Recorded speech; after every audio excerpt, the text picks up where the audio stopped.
So I'll kind of give you a little bit of backstory. So we started doing novations almost a year ago, like when the market shifted.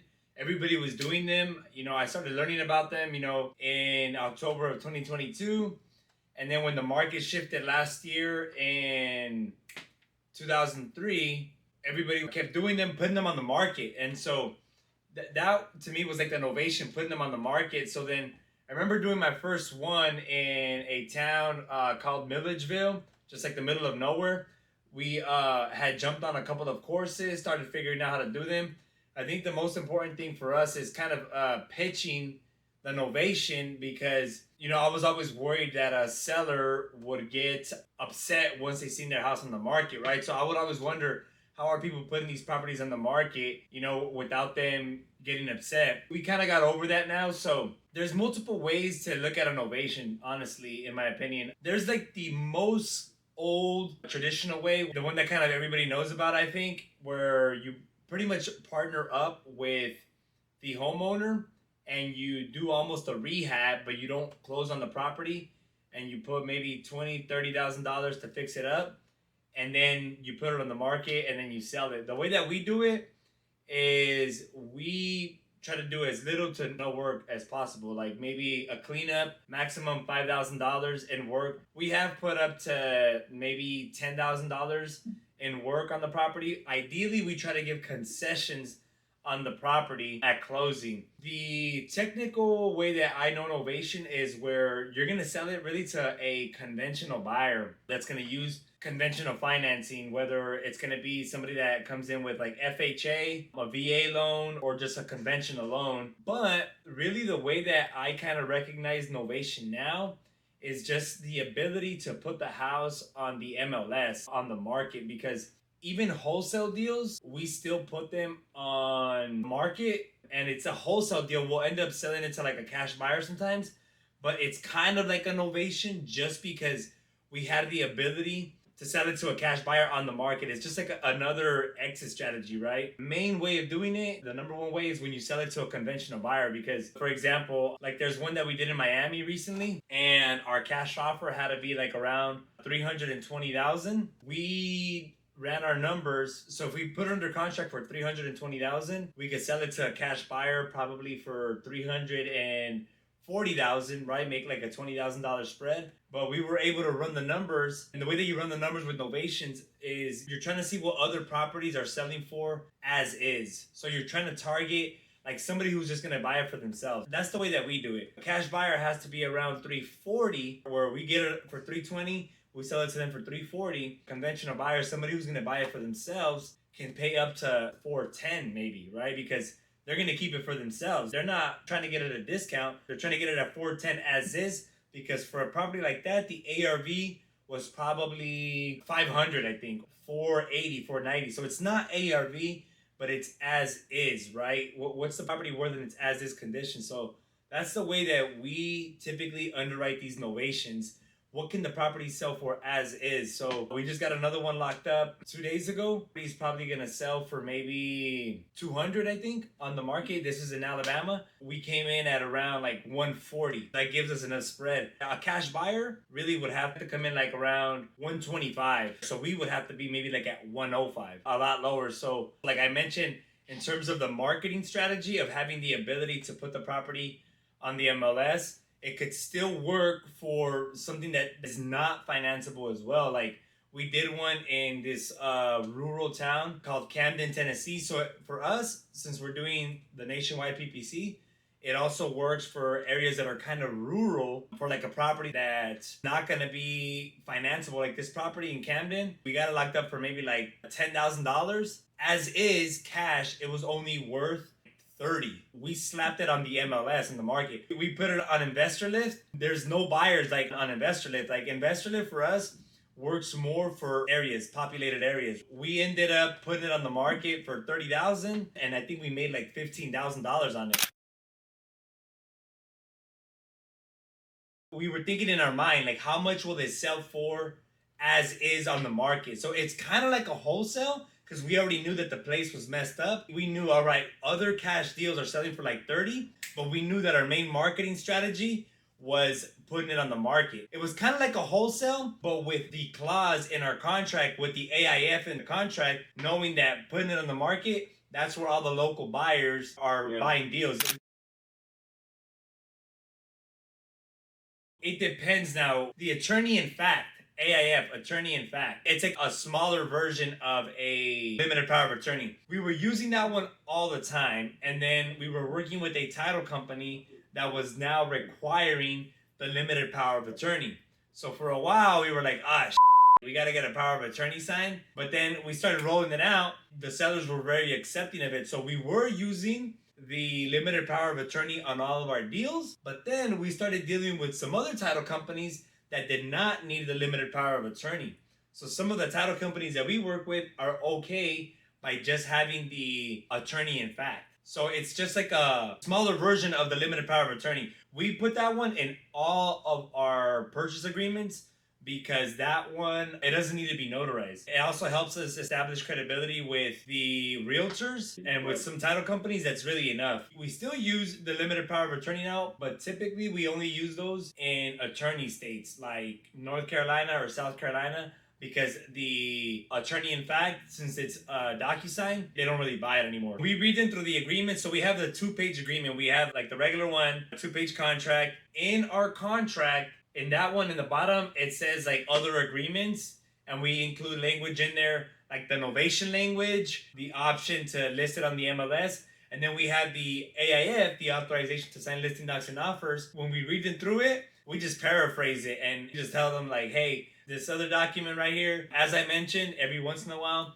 we do market our properties on the MLS, but not all the time. You know, it's just another great tool to help us get the deal done fast for you. Again, your price that we're guaranteeing you is still the same price. The other thing that we do, we read them through like the rest of the other agreement, you know, through the first page. In my belief, by us like reading them through the agreement, we leave the authorization of the AIF at the very end. Like it just, we're building credibility along the way, you know, like at that point, by the time we send out the contract, we already built a ton of rapport with them on our process call. When we submitted the offer, they agreed to it, and we stop and we make sure like, hey, are you sure this is something you want to move forward with? So by the time we send them the agreement, these people are just completely bought in. We read them through the agreement. We don't even call it AIF. It just says authorization to sign listing docs and offers. And in there is some language where we're acting as attorney in fact to sign listing docs and offers, but it never stops. They never question it. It's just like another part of the agreement.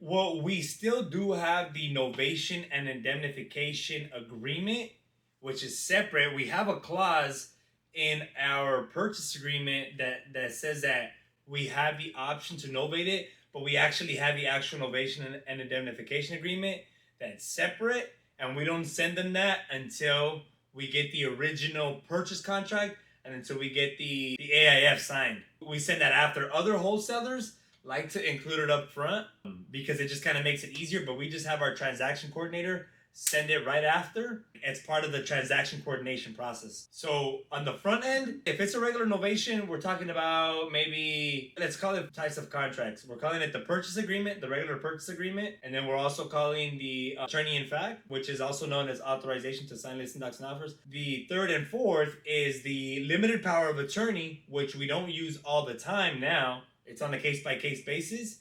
And then we have the novation and indemnification agreement. The novation and indemnification agreement, you only need to get that signed if you're going to sell it to somebody with conventional financing. Because if you get the property under contract and you put it on the MLS and you sell it to a cash buyer on a wholesale deal, you don't need the novation and indemnification contract. But more often than not, we still include it just to kind of have it there and just kind of have it as the paperwork. And that novation contract, that one just guarantees that the seller is still going to get their net price. We have the option of marketing the property for a higher number, and we just capture the spread, right? My transaction coordinator typically sends that. But again, if it's a cash deal, if we get a cash buyer, we don't even need that one signed. Personally, I like to have less resistance on the front. I don't want them to stop on the novation an indemnification and have them start reading that. Like, wait, what? What's that, right?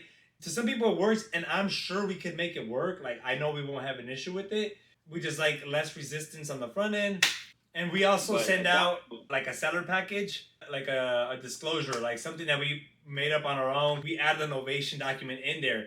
It's like, all right, can you tell me like your name, phone number, email, social security, any mortgage that you have, the loan number, what is your estimated payoff, what is the number of your mortgage company, and just like a basic questionnaire on the properties.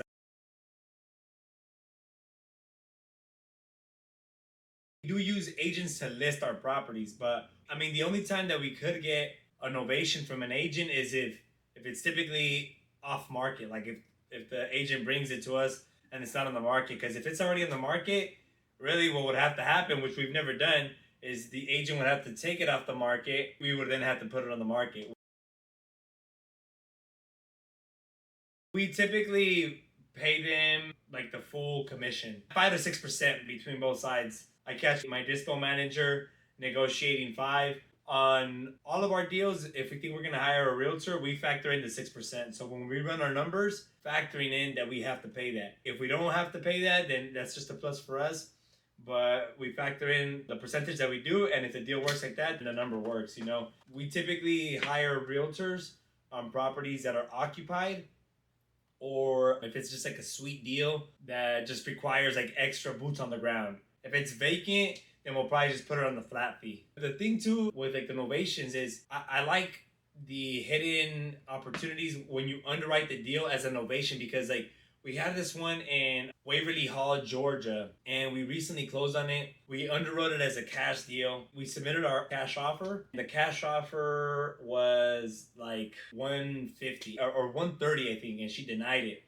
So we had a feeling she was going to deny it because I think she was closer to 190. So we were able to get her at 170, but we said, you know what, like this is going to be an ovation. This has to be an ovation. We have to sell it on the market to like an end buyer. So then we put her under contract. We got her down to like 176, and we were able to put the house on the market for about 220, and we actually had a cash offer that came in like at 230. They just really loved the property. It was a little bit rural as well. It was kind of rural, just kind of off the beaten path, but it was a big property with a huge lot. By the simple act of us underwriting that as an ovation, because we knew that as a cash offer it wasn't going to work, we knew that there was a bit of an opportunity. So we got it locked up, put it on the market for like 220, got a cash offer for 230. I think we ended up netting like 34,000. And we paid the realtor too. The realtor got his 6%, split across the other realtor. It was a good deal. So the reason that it worked was because, in my opinion, we underwrote it as an ovation. Where if you're not underwriting this as an ovation, or you're underwriting this simply as cash, then like we just would have lost that opportunity. At that point, since it was a cash buyer, a regular cash buyer, we might have gotten the novation document signed, but at that point, we did not even need that novation document signed because the buyer just came in cash. The realtor uses their own realtor forms. In that case, we typically try to record memorandums on all of our properties. If we know it's a pretty good deal, we go, there's this website, ERC Recordings or CSC Recordings, e-recordings. So then at closing, that's another way of kind of protecting our interests. The way that we get paid, we typically just submit an invoice. My TC just gets an invoice laid out, and then she submits it to the title company, and we just run the numbers like, all right, this is buyer's purchase price. This is, how much we're expecting for our marketing, repair, concierge fee. I think we kind of call it all three or something like that. And then we put right there that we're going to pay for the agent's commissions or something like that. We just structure where it's like the buyer's proceeds, we're going to pay the seller, and whatever's left, like we get paid. Like we just put our invoice in there.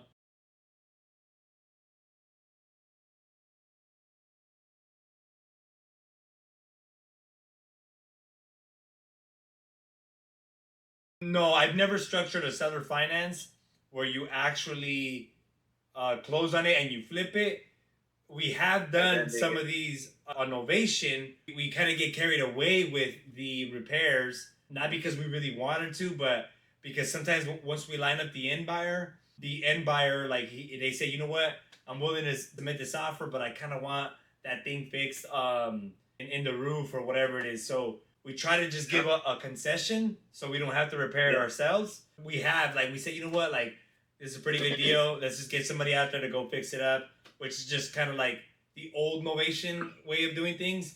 But we try to stay at a max of like 10K in repairs. So we just recently did one right now where we recorded a mortgage basically. We just got a deed of trust from like a title company in North Carolina. Yeah. We were only gonna put about $5,000 in repairs. We did it because this homeowner, he was kind of flaky, you know, he was kind of like a tweaker, if you will, you know?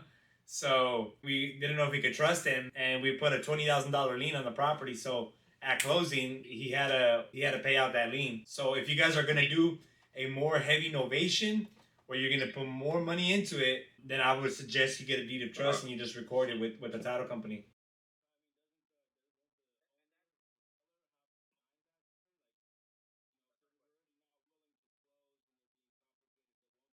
He had to sign it, and but he was fully on board. You know, we told him, hey, listen, we're gonna make some repairs to the property. You know, we're still gonna get you to that closing, but in order for the, and because we tell them, you know, like, hey, this is our concierge program, right? So remember, the cash offer was coming in like at 90. In this case, we're gonna get you to 130. You know, we're willing to do some repairs as part of our concierge program. In this case, you know, we want to secure our interest, so we just need to get this other document filled out. You know, we're not saying that you're going to do this, but in the event that, you know, we do the repairs and you decide not to sell, we don't want to go ahead and put all this money into the property. You just kind of back out on us. You know, we want to make sure that, you know, we recorded this lien on the property. We only did one originally. I was the type of guy that say, oh, you know what, we don't really have to do that. But on this one, we were getting a little carried away with the repairs, and the seller was being a little flaky. So my disposition manager was like, hey, bro, let's record a lien on there. I think I can pull this off. I said, yeah, go ahead and do it. He did it. So now I'm just like, yeah, you know what? If we're going to put more repairs into these properties, record a lien. I don't care, you know. So we got comfortable with it on the first one. So it'll be easier on the next one.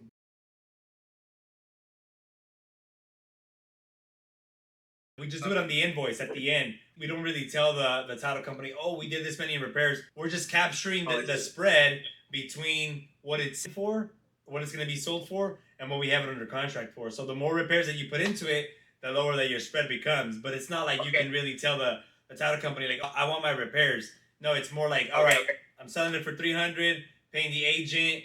I have them under contract for 220. So whatever like difference, that's my marketing repair fee. Honestly, this is where I see like where people mess it up. We try not to put as many repairs as we can. So the way that we begin with this, we try to underwrite the property where we're gonna sell it as is without having to replace the carpet. Because ideally, I'm not trying to replace the carpet. Ideally, I'm not trying to put the new appliances, right? If the property could sell for maybe 230 with new carpet and new appliances, what I'm doing is like, you know what? I'm gonna sell it for maybe 215. So then from there, when I tell the homeowner, if I'm gonna list it in the market for 215, my novation offer is probably gonna have to be around 170. So I'll stop at the cash offer, which is maybe 120, and I'll say, hey, listen, you know, my cash offer is 120. No, that's probably not gonna work. That's not gonna work. Well, listen, you know, I might be getting ahead of myself. I have a different program. It's called the concierge service. You know, I don't know if your property will qualify, but I think it might. I might net you a little bit more money if you just allow me the flexibility to the closing date. I'm gonna need a little bit more in terms of a closing date. I'm gonna need the ability to just line up my end buyer on the other side. I'm not gonna be the buyer, but I'm gonna line up my end buyer. But instead of 120, I could probably net you like closer to the 170 that you're looking for, or whatever it is, right? So from there, we tell them, we keep it vague, and we say, listen, with this program, you know, I can still pay all the closing costs. There won't be no commissions. We'll still take it as is. And we might even be able to do a little bit of repairs onto the property. Ideally, we try to underwrite the deal. Like in this particular example, if it needs a lot of work or cleanup, or we have a feeling that he might give us limited access, I might even underwrite this to sell for 205, right? Because I wanted it to be very attractive on the market, you know, and I want a buyer to see the 205, and I want buyers that say, you know what, like, I know that's a pretty good deal for me and my family. Like, I don't really need to walk it, or I just need to walk it once, or with the pictures is enough, right? I mean, well, if it's an end buyer that's gonna live in it, they're probably gonna want to walk it, right? But at that point, we're priced competitively, where instead of doing 5 showings a week, we probably only have to do 2 showings a week. So what we'll do is we'll tell the homeowner, listen, I'm gonna need to line up my end buyer beforehand. So when we read them through the agreement, we say, hey, listen, this clause right here basically allows us to list the property on the MLS. We don't do it all the time, but it's just another great tool to help us get the deal done fast for you, right? So we don't give them a ton of information in the beginning. At least that's how I do it. The more that you pitch it, the more comfortable you become with the pitch.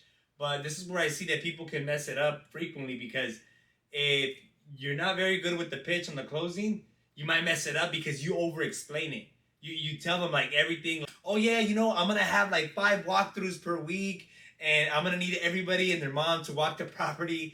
And so that's where they start getting red flags, and they say, what? Like, what are you gonna do? No, I don't know. I don't want this, right? I don't want this.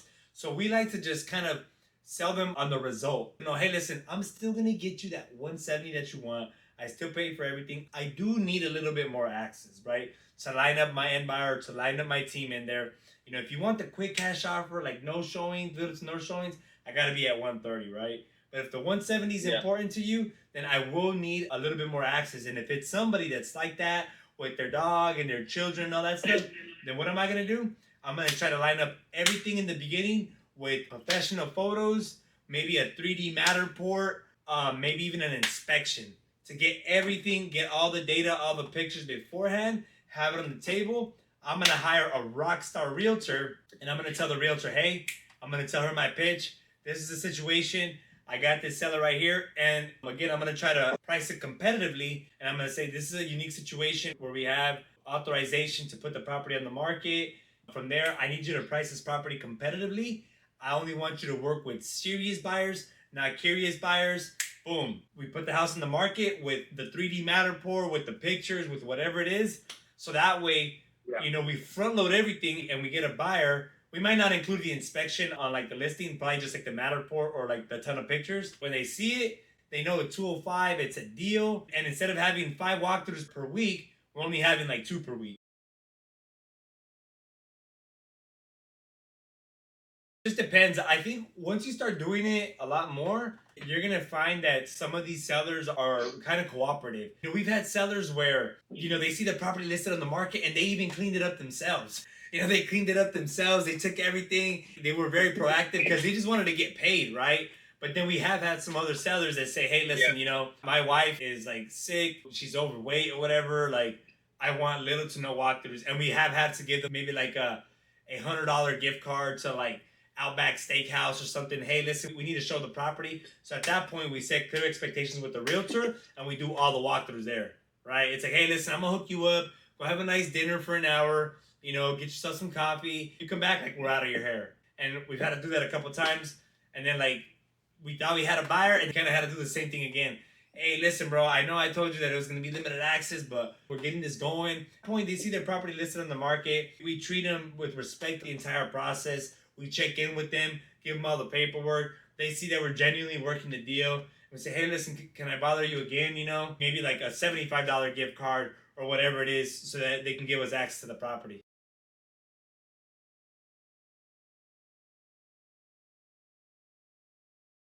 We try not to give them a ton of information on the beginning before we put them under contract. Some of them do question, like, yeah, well, what's like the difference between you and a realtor, right? We let them know, listen, like, we're not going to charge you any commissions, no closing costs. We're even willing to do a cleanup on your property if we have to, right? An agent, they're not going to do that. It's going to be a hands-off experience for you, so that way you get the same net result. We only do PPC inbound, so typically when they're calling us, they probably have a certain notion about hiring a realtor. What we do is we just guarantee them a net price. If it's a cash offer, it's a lot lower, quick and easy. We say, you know what, our concierge program is going to involve a couple other moving parts. If some sellers are savvy, they're going to catch on to it, and they will say, well, it sounds like a listing, right? But not all of them are savvy. We sell them the sauce. We sell them the sizzle, not the steak, right? We let them know, hey, listen, we're going to take care of you. It's going to be your net price. You don't pay anything. Get this done for you.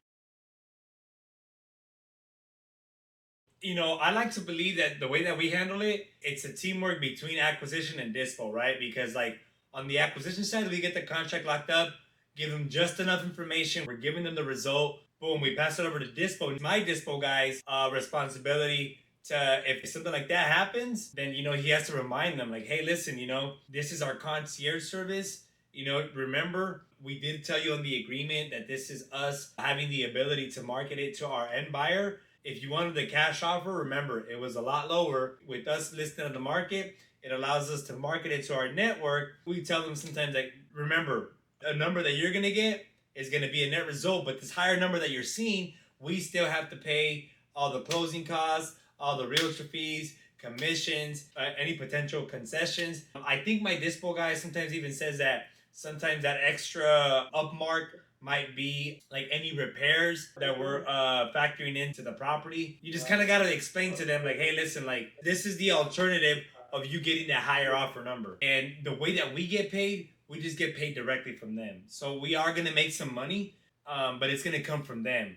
But don't worry, we still end up getting you with no fees, no commission, no closing costs. So we don't act as contractors. We still act as the same investor, but it's just a different program where now we're working with our network and now we're not the end buyers.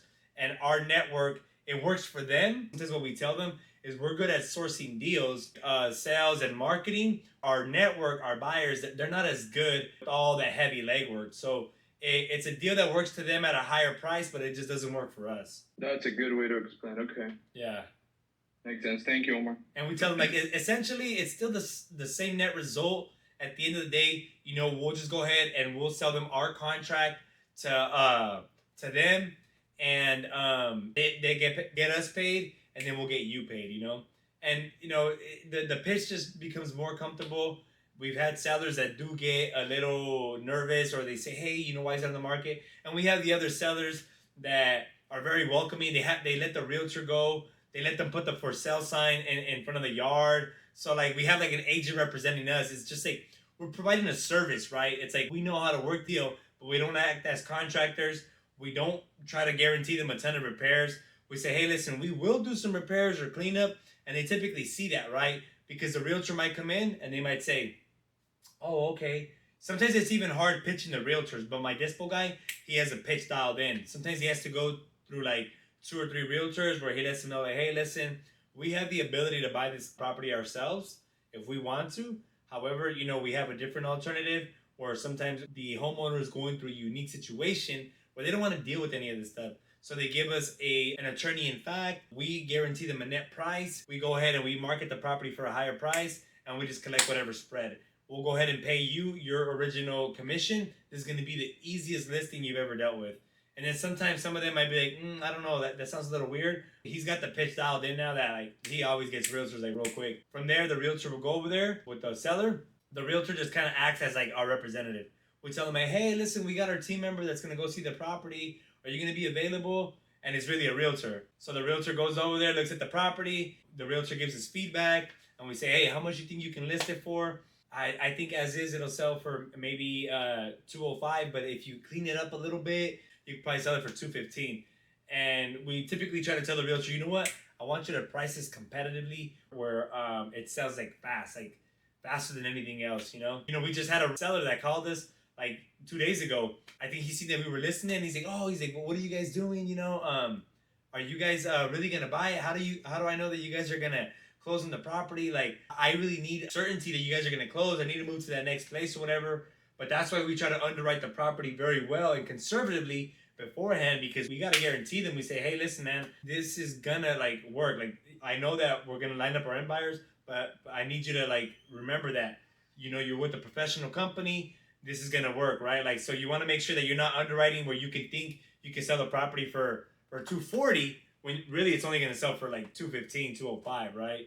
You don't want to overestimate and then put the property on the market and have it sit there, and then the seller's like, oh, wait, what's going on? When are you going to close? Yeah, just wait. You got to be conservative with these. And that way, this one, we just found a buyer last night. We got it under contract for $110. We put it on the market for $150, and I think we got a cash offer for like $140. He just got it assigned yesterday for $28,000. Oh, we also stood up for the highest offer. Ideally, for novations, want to try to go for the strongest offer, in my experience. Ideally, you don't want to go with VA buyers, because the VA lender is going to part the property. With the VA, You know, they want to make sure that the property passes financing, inspection, everything, you know. So like they're the most like worst lender to work with. FHA is next. FHA, because it's little to no money down, right? So the lender wants to feel secured. So if the property doesn't pass inspection, they want to make sure that the seller puts repairs into the property so it can pass financing. So ideally, you want to go with a conventional offer that's going to put 20% down or more, or with a cash buyer. So like last night, we had multiple offers on that property, and my disposition manager said, give me the strongest offer. If it's a cash offer, even if it's a little bit less, that's what I want to work with, right? Even if it's a little bit less, because we just want the secured buyer. Typically, with these, we'll try to put 45 to 60 days. 60 days is better. If it falls through, you know, we just remarket it and look for another buyer. It's all about underwriting the property where it's like the cheapest one in the area, right? If the underwriting is bad, then your deal's not going to fly off the shelf that quick. So you want to be conservative. So when you list it in the market, you get a ton of activity. And then from there, once you get the buyer that's interested, you want the buyer to be a strong offer, a strong buyer.